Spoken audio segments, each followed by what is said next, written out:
لیکن چونکہ بنو ہاشم سے تھے اور بنو ہاشم آپ کو پتہ ہے متولی تھے کعبہ شریف کے، انہوں نے اپنے آپ کو ابو ذر غفاری کے اوپر گرا لیا کہ تاکہ ان کو کوئی مارے نہ. انہوں نے کہا تمہیں پتہ نہیں ہے قبیلہ یعنی غفاری قبیلے سے تعلق رکھتا ہے تو اس کے قبیلے کے لوگ آ کے یہاں پہ لڑائی کریں گے ہم سے. کیونکہ قبائلی سسٹم تھا نا، اس میں یہ نہیں دیکھا جاتا تھا کہ اس کا مذہب کیا ہے، پہلے نمبر پہ دیکھا جاتا ہے یہ ہمارے قبیلے کا ہے، تم نے ہمارے قبیلے کے بندے کو مارا ہے تمہیں نہیں چھوڑیں گے. اسی وجہ سے آپ دیکھیں نا بنو ہاشم اسلام قبول نہ کرنے کے باوجود نبی علیہ السلام کی پشت میں تو کھڑے رہے نا، اور یہ پہلے بھی ہوتا رہا. قرآن حکیم میں آتا ہے نا کہ شعیب علیہ السلام کی قوم کیا کہتی ہے کہ اے شعیب اگر تیرا قبیلہ تیرے ساتھ نہ ہوتا کب سے تیرا کام کر چکے ہوتے.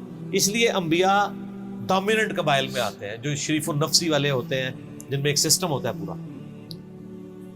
تو اور پھر جو ہے نا وہ اگلے دن پھر ابو ذر غفاری نے اس طرح کلمہ پڑھا، پھر ان کی پٹائی ہوئی، پھر حضرت عباس نے ان کو بچایا اور پھر وہاں سے یعنی وہ چلے گئے. یہ پوری حدیث صحیح بخاری میں ہے، اور بلکہ بخاری میں پورا ایک چیپٹر ہے ابو ذر غفاری کے اسلام لانے کا واقعہ. امام بخاری نے ابو ذر غفاری کا پروٹوکول یہ رکھا ہے کہ اسلام کا پورا چیپٹر بنایا ہے ابو ذر غفاری کے اسلام لانے کا واقعہ. باقی یہ درویش صفت آدمی تھی اور دنیا کو 3 طلاقیں دی ہوئی، اور وہ اس لیے کہ انہوں نے نبی علیہ السلام کو بڑا کلوزلی آبزرو کیا تھا. نبی علیہ السلام کی جتنی احادیث دنیا سے زہد اور دنیا پرستی کی مذمت پہ ہے نا، اکثر احادیث کے راوی ابو ذر غفاری. چونکہ انہوں نے نبی علیہ السلام کو بڑا کلوزلی آبزرو کیا تھا تو اس لیے وہ صحابہ کرام پہ جب دنیا کے خزانے کھول دیے گئے، اور بعض اصحاب اور بعض تابعین میں انہوں نے جب دنیا کی محبت میں غلبہ اور عیاشی کا لیول دیکھا تو ان سے وہ برداشت نہیں ہوتا تھا. انہوں تو نبی علیہ السلام کی صحبت کی ہوئی تھی. خدا بے نیاز ہے. وہ کہتے تھے یہ دیکھو یار ہم لوگ تو فاقے کرتے تھے اور ہمارا پیغمبر ہمیں یہاں تک تعلیمات دیتا تھا کہ اے اللہ محمد اور آل محمد کو بس اتنا ہی رزق دینا کہ روح اور جسم کا رشتہ برقرار رہے. یہ حدیث بخاری و مسلم میں ہے، اور بخاری و مسلم میں حدیث ہے حضرت عمر کو نبی علیہ السلام نے ڈانٹتے ہوئے کہا جب وہ چٹائی کے نشان دیکھے، ان کا یا رسول اللہ رو پڑے کہ کیسر و کسرا تو دنیا کے مزے لوٹ رہے ہیں اور آپ اللہ کے نبی. تو آپ فرمایا کہ تم اس پہ خوش نہیں کہ وہ دنیا کے مزے لوٹیں اور تم آخرت کی سعادت لوٹو. اور لگتا ہے عمر تم پہ دنیا کی حقیقت آج بھی نہیں کھلی. جن لوگوں کے سامنے یہ ساری چیزیں تھیں، جن لوگوں نے نبی علیہ السلام کا وہ پیریڈ دیکھا تھا، پھر ان کو یہ بھی پتا تھا کہ بخاری و مسلم میں نبی علیہ السلام کے جو آخری خطبات میں سے شہدائے احد کے اوپر جو نماز جنازہ آپ نے 8 سال بعد پڑھی، اور وہاں پہ آپ نے جنازے یعنی ادھر قبرستان میں خطبہ دیا عبرت کے لیے، اور اس میں کئی چیزیں تھیں. ایک تو یہ تھی کہ یہ یہاں پہ وہ لوگ دفن ہیں جنہوں نے اسلام کے لیے قربانی دی ہے اور ان کا پھل تم نے کھانا ہے. وہ دنیا سے اسی طریقے سے گئے ہیں، دفن میں نہیں دیا گیا کئی لوگوں کو. نمبر 2، اسی میدان میں مال غنیمت سمیٹنے کی وجہ سے ایک فتح شکست میں بدل گئی تھی، جبکہ اللہ کے نبی بھی موجود تھے. اللہ نے اس کا بھی لحاظ نہیں کیا اور وہ فتح شکست میں بدل گئی کہ انہوں نے مال غنیمت لپیٹنے میں نبی علیہ السلام کی حکم حدولی کر دی، تو تاکہ بعد میں یہ معاملہ نہ ہو. تو آپ کا خطبہ بخاری مسلم دونوں میں ہے. آپ نے فرمایا کہ اور حضرت عقبہ ابن عامر کہتے ہیں میں نے آخری دفعہ نبی علیہ السلام کو ممبر پہ اسی دن دیکھا تھا. آپ نے فرمایا کہ میں اللہ کی قسم اپنے حوض کوثر کو اس وقت دیکھ رہا ہوں، اللہ نے دکھا دیا. اور آپ نے فرمایا کہ مجھے یہ خطرہ نہیں ہے کہ تم میرے بعد شرک کرنے لگو، لیکن مجھے ڈر ہے کہ تم دنیا کے مال میں پھنس جاؤ گے اور پھر تم ایک دوسرے کو قتل کرو گے جس طرح اگلی قوموں نے کیا، اور تم بھی تباہ و برباد کر دیے جاؤ گے جس طرح اگلے. اس سے زیادہ کیسے آپ ڈر سناتے؟ اب یہ ساری چیزیں موجود تھیں. آپ فرمایا مجھے خطرہ یہ ہے کہ دنیا کا مال تم پہ کھول دیا جائے گا، ان قریب کیسر و کسرا کے خزانے تمہارے پاس آ جائیں گے. جو بخاری مسلم میں آتا ہے نا کہ نبی علیہ السلام نے کہا کہ مجھے اللہ نے 2 خزانے عطا کر دیے، ٹھیک ہے، زمین کی خزانوں کی چابیاں، اور جس سے وہ بریلویوں نے کچھ اور ہی قیدا بنا لیا. اس میں موجود ہے کہ کیسر و کسرا کے خزانے، یعنی آپ کو بتایا گیا کہ رومن اور پرشین امپائر جو ہے مسلمان فتح کر لیں گے یرموک اور قادسیہ کے اندر، اور مسلمانوں کے پاس وہ دولتیں آ جائیں گی. پھر آہستہ آہستہ وہ بھی اسی دنیا کی محبت کا شکار ہو جائے گی. اب یہ ساری باتیں حضرت ابو ذر غفاری کے سامنے تھی. حتیٰ کہ صحیح بخاری میں آتا ہے کہ ابو ذر غفاری کہتے ہیں مجھے دن یاد ہے کہ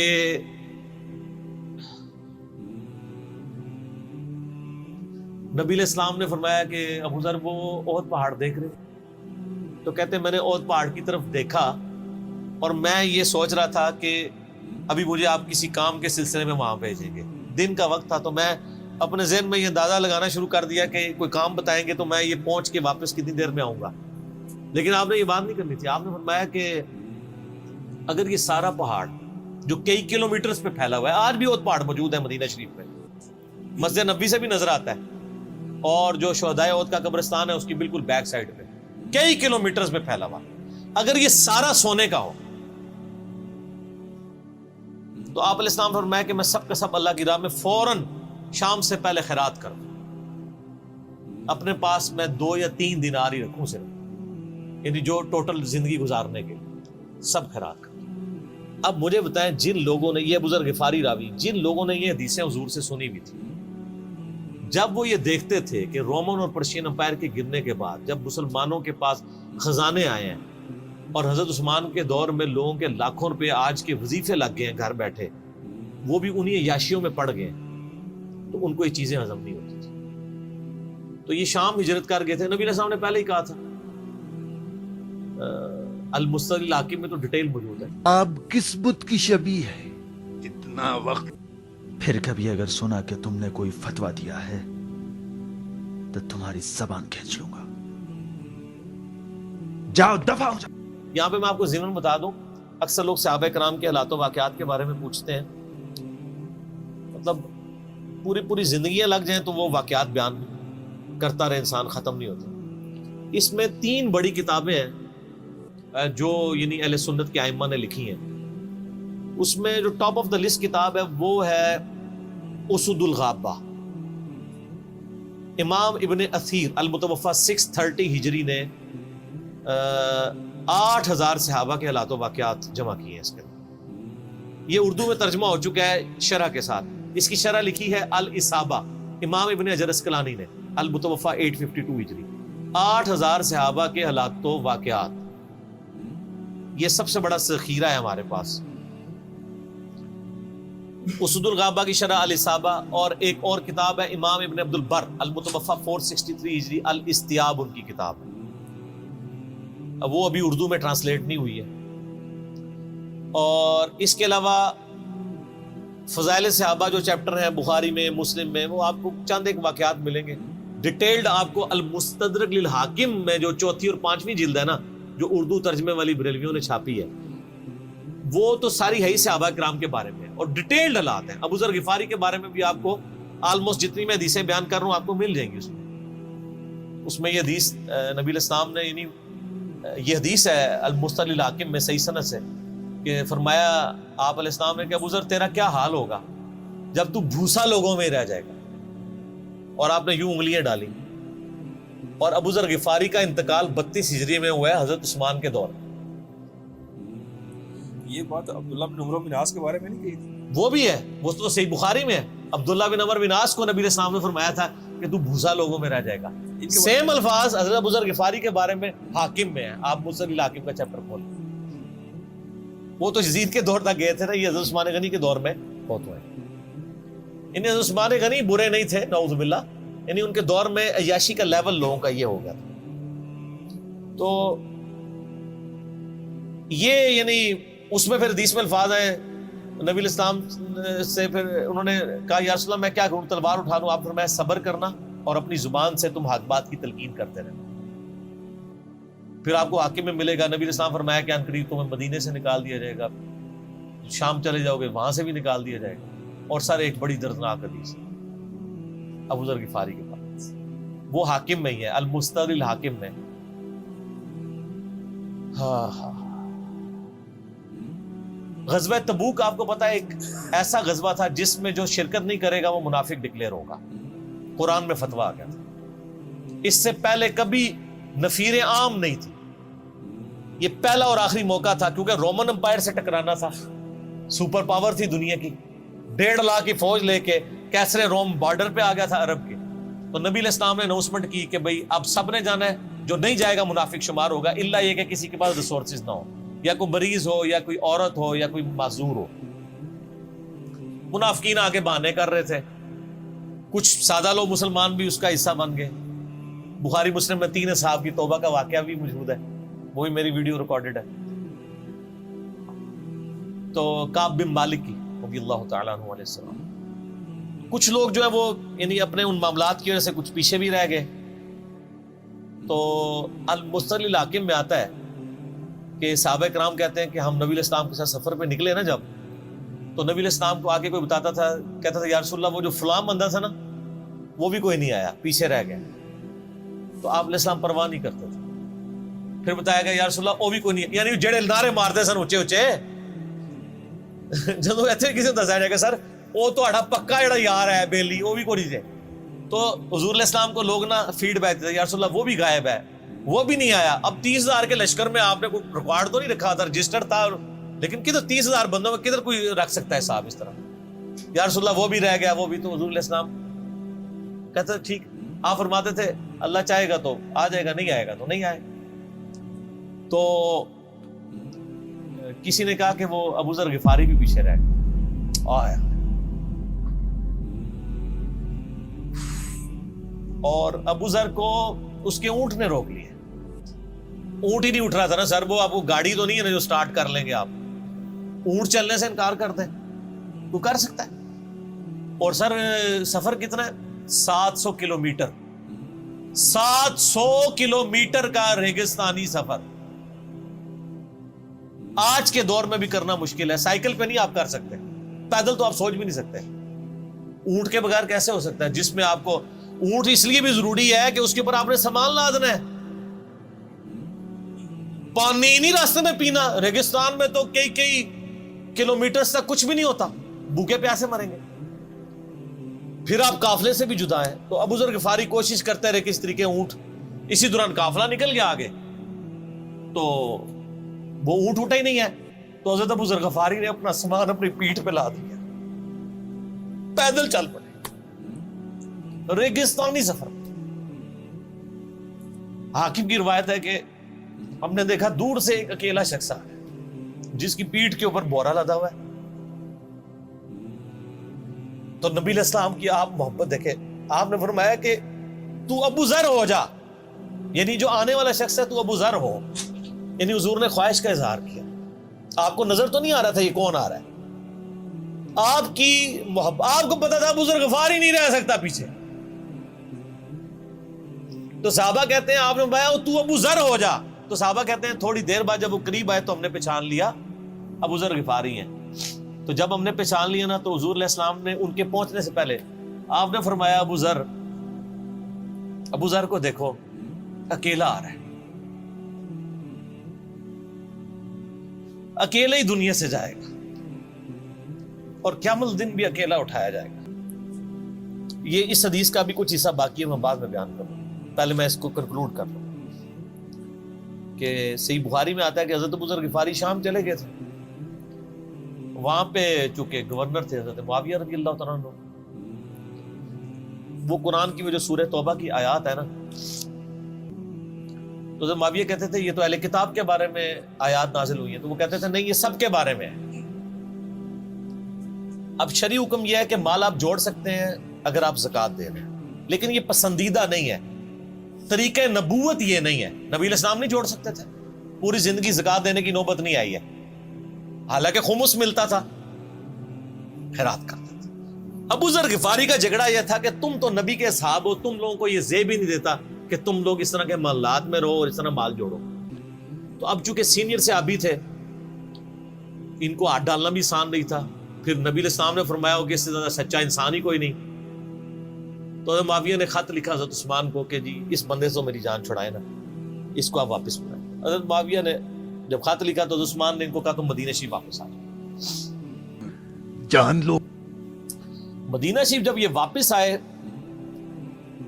تو صحیح بخاری میں آتا ہے کہ لوگوں کا جھمگٹا لگ گیا ابو ذر غفاری کے گرد. لوگوں کو پتا تھا یہ تو بڑا زہد والا بندہ ہے.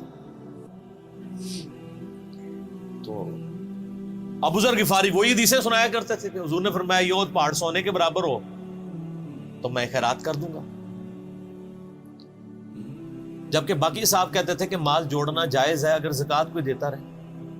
وہ یہ کہتے تھے کہ یار یہ تم لوگوں کو تو زیب نہیں نہ دیتا، یار تم لوگ تو یہ باتیں نہ کرو، تم لوگ نبی کی صحبت یافتہ ہو، تم لوگوں کو تو زہد ہونی چاہیے تم لوگوں کی زندگی میں. اب لوگوں کا ہجوم ان کے گرد لگ گیا اور پھر حضرت عثمان نے ان کو خلیفہ وقت بلایا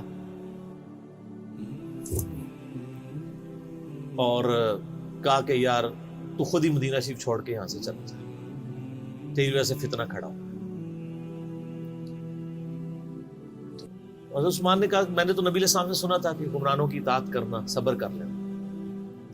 تو ایک زبدہ نامی کا ایک گاؤں تھا مدینہ شریف کے پاس، شہر سے ہٹ کے، تو وہ پھر وہاں پہ ہجرت کر گئے۔ آپ دیکھیں ریونج کیسا تھا، لوگ کتنے ڈرے ہوئے تھے کہ ابو ذر اپنی بوڑھا شخص 80-90 سال کا بابا اپنی ایک بڑھیا بیوی کو لے کے اس عمر میں شہر بدر ہو رہا ہے اکیلا۔ آج نہیں آپ سوچ سکتے کسی جگہ آپ اکیلے جا کے پڑاؤ کریں، کسی بیابان کے اندر، ریگستان کے اندر۔ اس زمانے میں آپ سوچ رہے، آج کل بھی آپ مدینہ شریف کے گر چلے ہیں تو آپ وہاں نہیں ایک رات بھی گزار سکتے۔ تو کوئی شخص حضرت ابو ذر غفاری کو سی آف کرنے نہیں آیا سوائے حضرت علی کے، اور وہ بھی مدینے کی باؤنڈری تک آئے۔ ان کو پتا تھا ان کے سٹانس کے بارے میں مدینے کی باؤنڈری سے باہر نہیں جاؤں، اگر مجھے کوئی اس طرح کا یعنی حکم اجازت مل جاتی تو میں تیرے ساتھ جاتا۔ ایران والوں نے حضرت علی علیہ السلام کے زندگی کے آخری 10 سال کے اوپر ایک فلم بنائی ہے، امام علی علیہ السلام۔ اس میں ابو ذر غفاری کے سارے واقعات انہوں نے فلمائے ہیں، دیکھنے والے جب مولا علی چھوڑنے آتے ہیں، پھر جو ان کی ڈیبیٹس ہوتی ہیں مدینہ شریف میں لوگوں کے ساتھ، وہ ساری انہوں نے ویڈیو میں فلما دی۔ جو تجھے کفن دے کے دفنائے گا اور جنازہ بھی پڑے گا، تو نے فکر نہیں کرنی، جب میں مر جاؤں تو میرے ماں کے ان کے مرنے کے بعد مسلمانوں کا ایک قافلہ دور سے آ رہا تھا۔ تو اسی مستقل حاکم کی حدیث میں آتا ہے کہ سر قافلہ بھی سنے پھر کون ہے؟ عبداللہ ابن مسعود۔ ابو ذر غفاری بھی زہد کے امام، ابن مسعود بھی زہد کے امام، ابو درداء بھی زہد کے امام۔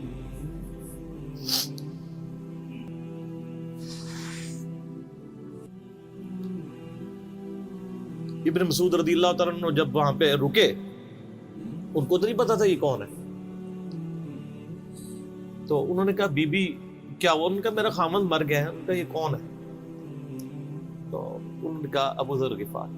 عبداللہ ابن مسعود کی چیخ نکل گئی، چیخ ماری انہوں نے، ان کا واہ۔ اللہ کے نبی نے فرمایا تھا کہ ابو ذر اکیلا آ رہا ہے تبوک کے موقع پہ، دنیا سے بھی اکیلا جائے گا، اور قیامت والے دن بھی اکیلا اٹھائے گا۔ یعنی اب اسی سرزمین سے ہی اس نے اٹھنا ہے نا، ہر بندے نے اپنی قبر سے اٹھنا ہے۔ یعنی وہ مسلمانوں کے قبرستان میں بھی دفن نہیں، ایک یہ جو مزار کی رٹ لگائے پھرتے ہیں، میں ان سے پوچھتا ہوں تمہارے بابوں کی کیا اوقات ہے؟ ابو ذر غفاری کا مزار دکھاؤ کدھر۔